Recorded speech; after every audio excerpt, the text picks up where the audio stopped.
Богатой и щедрой стала ярмарка, развернувшаяся в стенах Дома культуры. С оленей до варенья, пряников до пирогов здесь мог отведать, как говорится, и стар, и млад. И, конечно, хозяюшки охотно делились рецептами. Это тыква и шоколад сверху. Тыква с желе. Очень вкусно, полезно. Тыква вообще полезный продукт. В нем много очень минералов. Тут, то есть она немножко отваренная, добавлено желе, взбито. Налево и направо лавки с товаром, да возле каждой веселье даром. Гуляния состоялись благодаря коллективу Алданской центральной районной больницы. А с инициативой проведения ярмарки выступило руководство профсоюза. Праздник стал благотворительным. Ярмарка организована прежде всего для чего? Для того, чтобы все вырученные средства направили на помощь нашим бойцам, которые находятся на СВО.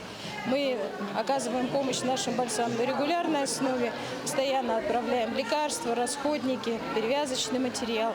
Сотрудники Алданской ЦРБ приняли участие в ярмарке массово.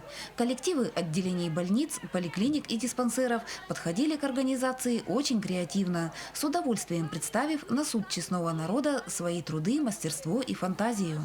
Лавки с товаром радовали не только изобилием, но и ценами. Ярмарка проходит отлично. Вообще хорошо, что организовали эту ярмарку, потому что очень много, оказывается, у нас в больнице рукодельниц, которые, смотрите, какие столы все ломятся, да? Приходят люди, покупают все. Я считаю, что это вообще шикарно, надо повторять такие ярмарки. Даже не ожидали, что так вот пройдет очень эмоционально и с таким позитивом, и с такой массой продукции.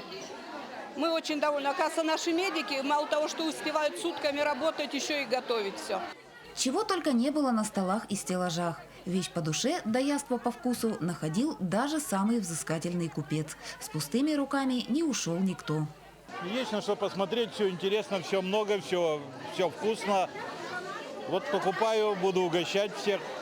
На гулянии гости могли не только полакомиться разнообразными яствами, но также пройти обследование. Выездная диспансеризация проводилась в мобильном центре здоровья.